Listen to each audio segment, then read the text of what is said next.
Mark Gordon's Music Express. This is the company that I do a presentation in the classroom on to demonstrate the transactions and doing journal entries. Okay, transaction A is Mark transferred $7,000 from a personal bank account to an account to be used for his business. Just like in the chapter 1, we want to identify the two accounts affected, and those would be cash for the business, which is increased, and capital stock, which is also increased. Now remember, cash is an asset, therefore we are increasing it with a debit, and capital stock is an equity account, and we increase that with a credit. And also notice the format. The debits are always left justified and the credit account is always indented, and then notice the column for the numbers, debit and credit. That's your standard format for a journal entry.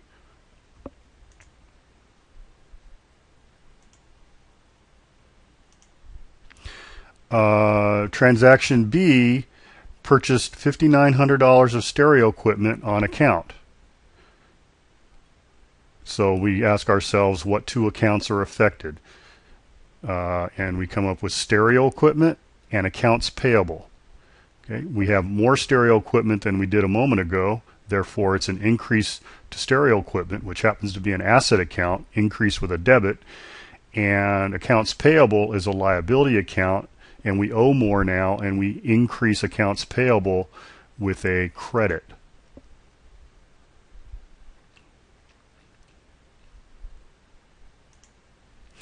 C says paid for an advertisement in local newspapers, $500. Okay, advertising expense would be the account that we are going to increase, as well as decrease cash. Okay, advertising expense is an expense account, and we said in our rules of debit and credit that expense accounts are increased with a debit, and we've already talked about assets. Assets are decreased with a credit, and cash is an asset. D says paid cash for supplies, $75.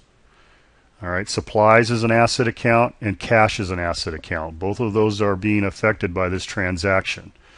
Cash is being decreased because the money is going out to purchase the supplies, and supplies are being increased.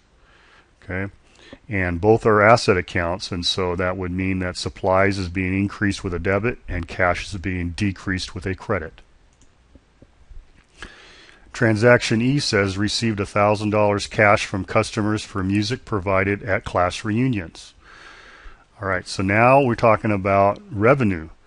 So we have fees earned as our revenue account when we talk about a service organization. And fees earned is what kind of an account? It's a revenue account. How do we increase revenue accounts? We increase those with credits. All right, and the other account affected would be accounts receivable. I'm sorry, cash, because we actually receive the cash from the customer, and cash is an asset, so we're going to increase that one.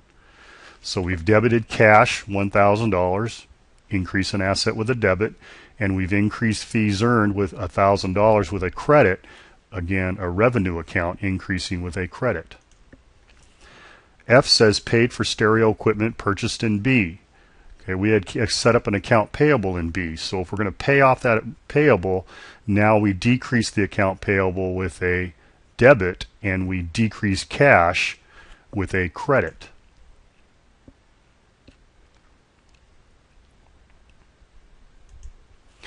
G says provided music at a wedding reception. The bride's father was billed $300. Payment is due in 30 days. All right, so now we've earned some more fees, but we're not going to get paid right away. So it's now we've created this account receivable. All right, and accounts receivable is an asset account, and we increase that with a debit. Revenues is fees earned is a revenue account, and we've already talked about how we increase that with a credit.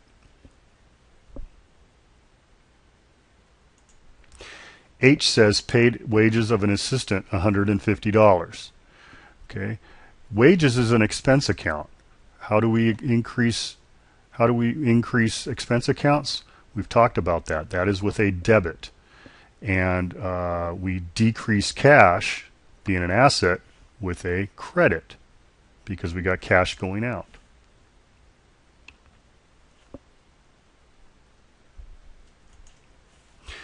I says receive cash from the customer billed in G. All right, so now we've received the money from a customer that we had already billed. Since we had billed it, it was an accounts receivable. Accounts receivable is an asset. We receive the cash. Cash is another asset account. So we are going to debit cash to increase it and credit accounts receivable to decrease it. The final transaction is J. Mark received cash dividends of $575. So the corporation is paying Mark $575 in the form of a dividend, a cash dividend. So if cash is coming out of the corporation, we reduce cash with a credit, and we are going to increase the dividend account with a debit, because the rules of debit and credit say that we increase increase dividends with a debit.